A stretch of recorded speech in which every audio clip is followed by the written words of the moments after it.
लग रहा है जी, क्योंकि वहां पर लाठीचार्ज कर दिया था पुलिस वालों ने, उस समय लाठीचार्ज कर दिया। और वो लड़का तो उस लड़के को पकड़ने के लिए पीछे दौड़ा था। तो वो जब दौड़ करके ऊपर गया तो उसने मुड़ करके उस राड को पकड़ करके इस तरफ देखा, पब्लिक की तरफ, कि हमारे पीछे कोई है कि नहीं है।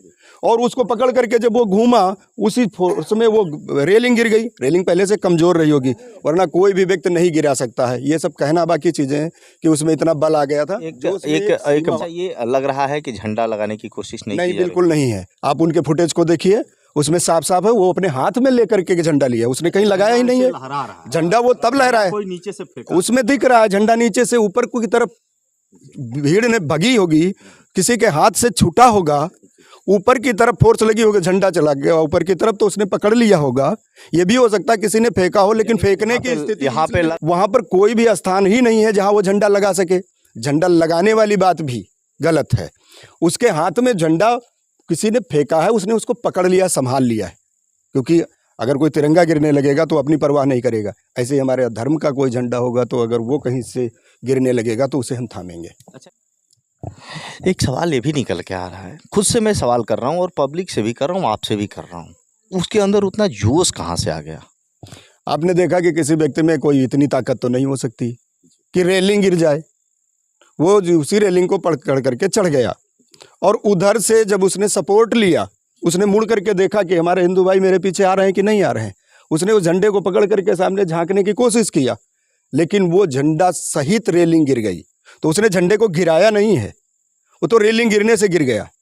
किसी भी व्यक्ति को गोली मारा जाना, 17-17 राउंड फायरिंग किया जाना, 35-35 छर्रे लगे होना, गर्दन हलाल किया जाना, आंखों को फोड़ा जाना, नाखूनों का खींचा जाना, करंट का लगाया जाना, ये सब चीज़ें किस तरफ बता रही हैं? अपनी अगर आत्मसुरक्षा में कोई व्यक्ति कोई करता है तो उस स्थिति में तो थे कि किसी व्यक्ति को मार दिया, वो मर गया, अब तो कोई प्रतिक्रिया नहीं करने वाले। उसके साथ बर्बरता ये बताती है कि ये पूर्व नियोजित घटना थी, कहीं कभी कुछ नहीं हुआ। इस बार ये प्रायोजित हुआ। क्या लग रहा है, गैंग बना होगा? क्या लग रहा है, गैंग बन सकता है? जो अभी पोस्टमार्टम रिपोर्ट में जो चीज़ें सामने आई हैं उससे ये साबित होता है कि ये चीज़ें ऐसे अचानक नहीं हो गई। इसके लिए उन लोगों की पहले से प्लानिंग थी। प्लानिंग ऐसा लग रहा है? लग नहीं रहा, ये अपने आप में पोस्टमार्टम रिपोर्ट से प्रमाणित है। झगड़ा स्टार्ट कहाँ से हुआ? मूर्तियों पर, दोनों लोगों का था? मूर्तियों पर पथराव किया गया।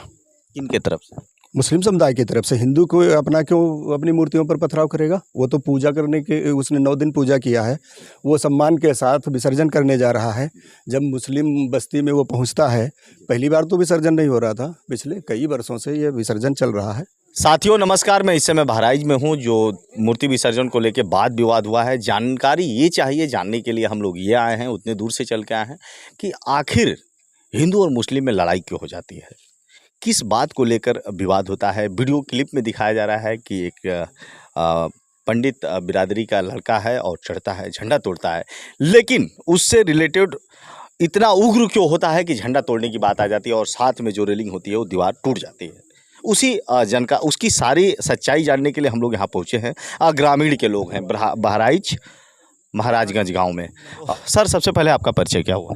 मैं संदीप कुमार अवस्थी, रहने वाले, सिपहिया प्यूली के रहने वाले हैं। अच्छा, इस गांव का ये सिपहिया टोली है। तो आप पहले ये बताइए, उग्र क्यों हो जाता है वो लड़का? देखिए, वो तो प्रतिक्रिया है, पत्थरबाजी की गई, किसी की आस्था पर आप चोट पहुंचाएंगे तो ये ह्यूमन साइकोलॉजी है कि वो प्रतिक्रिया होगी। ठीक है, नेचर को नहीं बदला जा सकता। आप कानून कुछ भी बना लें, लेकिन जो भी कानून स्वाभाविक स्थिति से अलग हैं वो सिर्फ एक ख्याली पुलाव ही साबित होंगे। इस पर नेचर पर ना तो आदमी का कभी कोई अधिकार रहा है, नेचर से ही सब व्यक्ति और उससे द्वारा समाज पैदा हुआ है। तो नेचर के खिलाफ आपके कानून बनाने से कुछ होने वाला नहीं है। आप किसी की भी आस्था पर चोट करेंगे तो प्रतिक्रिया तो होगी ही होगी। उन लोगों की जो शिक्षा दीक्षा है, दरअसल सबसे बड़ी बात तो ये है कि न्यायपालिका, कार्यपालिका, विधायिका या मीडिया पंथ और धर्म के बीच में अंतर नहीं समझती है। इस्लाम कोई धर्म नहीं, वो पंथ है। कुरान और इनकी हदीस की सच्चाई जिस दिन हिंदी में या वहाँ की स्थानीय क्षेत्रीय भाषा में सामने आएगी, मेरा ख्याल है कि 99% मुसलमान ही इस्लाम को छोड़ देगा, क्योंकि इस्लाम के भीतर कहीं मानवता की कोई बात नहीं है। उत्तर प्रदेश में बहुत से मदरसे चल रहे हैं, भारत में बहुत से मदरसे चल रहे हैं। मदरसे में जो उनकी शिक्षा दीक्षा दी जाती है, उसी का ये नतीजा है कि वो गैर इस्लामिक विचारधारा और गैर इस्लामिक कोई भी आयोजन प्रयोजन को वो स्वीकार नहीं करते। तो कुछ दिनों तक जब उनकी संख्या कम होती है तो वो अंतर्मन में विरोध रखते हैं। थोड़े समय के बाद जब उनकी संख्या हो जाती है तो वो मौखिक विरोध करना शुरू करते हैं, और जब उनकी संख्या 20% के आसपास पहुंचती है तो वो होता है जिसके होने पर आप यहाँ आए हैं। आपकी जो आंखें हैं भावुक की तरह जा रही हैं, क्योंकि बड़ी घटना हो गई है, जान भी चली गई है। तो कहीं ना कहीं ऐसा लग रहा है कि अंदर से बहुत दर्द छलक रहा है। दर्द की बात तो खैर है ही, किसी की जान गई है। चूँकि हम सनातनी हिंदू हैं, हम मरने मारने पर विश्वास नहीं रखते हैं। हम चाहते हैं कि दुनिया में शांति हो। अगर शांति के खिलाफ कोई रिलीजन है विश्व में तो ये पंथ है। हर जगह आप देख लीजिए, पूरी दुनिया में जहाँ जहाँ इनकी संख्या है और जहाँ जहाँ मदरसे चलाए जा रहे हैं, वहाँ वहाँ ये यही कृत्य कर रहे हैं। जिन देशों में हिंदू नहीं है, केवल मुसलमान है, वहाँ की घटनाएं देख लीजिए, ये आपस में लड़ मर रहे हैं। जब इनका सांस्कृतिक कल्चर ही इस तरह का है, किसी को ये स्वीकार नहीं कर सकते हैं। ये जन्नत के चक्कर में जहन्नुम बना करके यहाँ पर बैठे हुए हैं। यहाँ पर अपने जीवन में 4-4 शादियाँ इनके लिए जायज़ हैं, कोई भी रिश्ते इनके लिए मायने नहीं रखते हैं। ठीक है, हिंदू को तो ये भाईचारा बताते हैं। मैं एक बात कहना चाहूँगा, तो इस्लाम की ये मान्यता है कि मुँह बोले रिश्ते का कोई मतलब नहीं होता है। हिंदू समाज इस झांसे में आता है कि भाईचारा, इनके यहाँ पर मुँह बोले रिश्तों का कोई मान नहीं है, कोई सम्मान नहीं है। ये घटना तब आती है जब जुनैद की पत्नी जुबैदा से मोहम्मद साहब का निकाह होता है। उसी समय ये कहा गया था कि इस्लाम में मुँह बोले रिश्ते का कोई मतलब नहीं होता है। तो जितने भी मुँह बोले रिश्ते हैं वो सब धोखा देने के लिए हैं। भाईचारा, सिर्फ चारा। लेकिन सिखाया जाता है हिंदू मुस्लिम सिख ईसाई आपस में हम सब भाई भाई। इतनी बड़ी घटना कैसे हो गई? प्रकृति के हम सब पुत्र हैं, उस नाते हम भाई भाई हैं। कल्चर हमें बांटता है। उस कल्चर में जो पंथ हैं, उन पंथों में जो ये पंथ है, ये दूसरी विचारधारा को स्वीकार नहीं करता। ये हमें भाई नहीं मानता, हम इन्हें भाई मानते हैं, ये हमें भाई नहीं मानता। ये आप कह रहे हैं। कुछ मुस्लिम के समाज के लोग, कुछ लोग चाहते हैं कि हम हिंदू को भाई बनाएं। अपवाद होते हैं।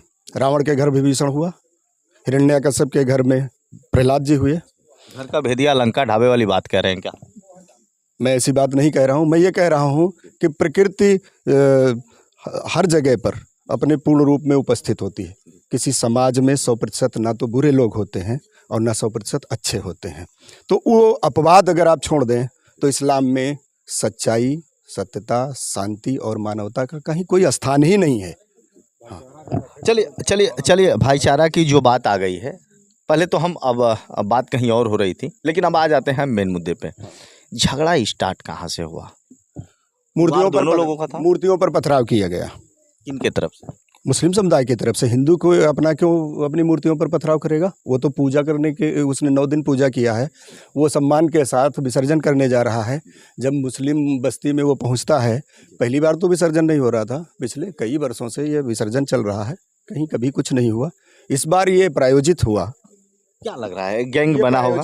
क्या लग रहा है, गैंग बन सकता है? जो अभी पोस्टमार्टम रिपोर्ट में जो चीज़ें सामने आई हैं, उससे ये साबित होता है कि ये चीज़ें ऐसे अचानक नहीं हो गई। इसके लिए उन लोगों की पहले से प्लानिंग थी। प्लानिंग ऐसा लग रहा है? लग नहीं रहा, ये अपने आप में पोस्टमार्टम रिपोर्ट से प्रमाणित है। किसी भी व्यक्ति को गोली मारा जाना, 17-17 राउंड फायरिंग किया जाना, 35-35 छर्रे लगे होना, गर्दन हलाल किया जाना, आंखों को फोड़ा जाना, नाखूनों का खींचा जाना, करंट का लगाया जाना, ये सब चीज़ें किस तरफ बता रही हैं? अपनी अगर आत्मसुरक्षा में कोई व्यक्ति कोई करता है तो उस स्थिति में तो थे कि किसी व्यक्ति को मार दिया, वो मर गया, अब तो कोई प्रतिक्रिया नहीं करने वाले। उसके साथ बर्बरता ये बताती है कि ये पूर्व नियोजित घटना थी। एक सवाल ये भी निकल के आ रहा है, खुद से मैं सवाल कर रहा हूँ और पब्लिक से भी कर रहा हूँ, आपसे भी कर रहा हूँ, उसके अंदर उतना जोश कहाँ से आ गया? आपने देखा कि किसी व्यक्ति में कोई इतनी ताकत तो नहीं हो सकती कि रेलिंग गिर जाए। वो उसी रेलिंग को पकड़ करके चढ़ गया, और उधर से जब उसने सपोर्ट लिया, उसने मुड़ करके देखा कि हमारे हिंदू भाई मेरे पीछे आ रहे हैं कि नहीं आ रहे हैं। उसने उस झंडे को पकड़ करके सामने झांकने की कोशिश किया, लेकिन वो झंडा सहित रेलिंग गिर गई तो उसने झंडे को गिराया नहीं है, वो तो रेलिंग गिरने से गिर गया। वहाँ पर कोई भी स्थान ही नहीं है जहाँ वो झंडा लगा सके। झंडा लगाने वाली बात भी गलत है।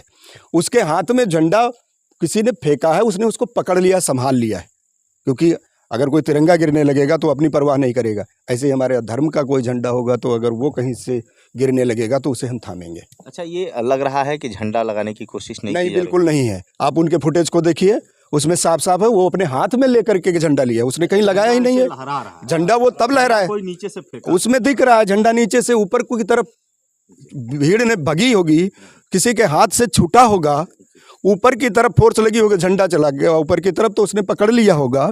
ये भी हो सकता है किसी ने फेंका हो, लेकिन फेंकने की स्थिति यहाँ पे लग रहा है जी, क्योंकि वहां पर लाठीचार्ज कर दिया था पुलिस वालों ने। उस समय लाठीचार्ज कर दिया, और वो लड़का तो उस लड़के को पकड़ने के लिए पीछे दौड़ा था।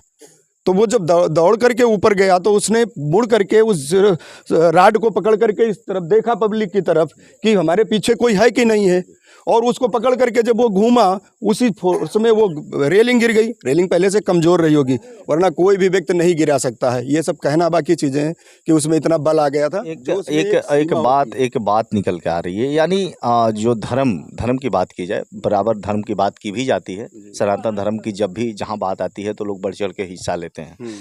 तो यानी झंडा नीचे से फेंका गया है, झंडा को बचाने की कोशिश की जा रही है, क्योंकि भगवान राम का उस पर दृश्य था। हमारे सनातन का झंडा है, हम सब उसके लिए प्रति सम्मान रखते हैं, तो इसलिए उसने पकड़ा। और उसी पीरियड में चूंकि लाठीचार्ज ही हो चुकी थी, उधर से गोलियां लगने के कारण वो गिर गया, उसको नीचे घसीट ले जाएगा, और इसके बाद में उसके साथ बर्बरता की गई। फिर उसके बाद क्या हुआ? उस बर्बरता क्या किए गाँव के लोग? क्या किए गाँव के लोग? वहाँ लाठीचार्ज हो गए, लोग तितर बितर हो गए। ठीक है, अभी बहुत से लोगों को पता ही नहीं है कि वो मार दिया गया या वो मर गया, क्योंकि यहाँ नेट भी नहीं चल रहा। ये तो बाद में बंद किया गया। उस समय की स्थिति ये थी कि जब लाठीचार्ज हुई तो लोग भाग गए। उस भगदड़ का फायदा उठा करके उनको बर्बरता करने का मौका भी मिला। उस पीरियड में चूंकि पुलिस बल बहुत कम संख्या में था, इसलिए उन लोग, और वो लोग स्थानीय थे, और पहले से मुझे लगता है कि वो सब प्लानिंग थी। तो उस आधार पर जो हिंदू मिलते गए, एक तरफ पुलिस की लाठी वो हिंदू खा रहा था, दूसरी तरफ वो स्थानीय लोग तलवार और डंडों के साथ सामने निकल करके आए, और उन्होंने वार, जो भी वो श्रद्धालु थे उनके ऊपर वार करना शुरू किया।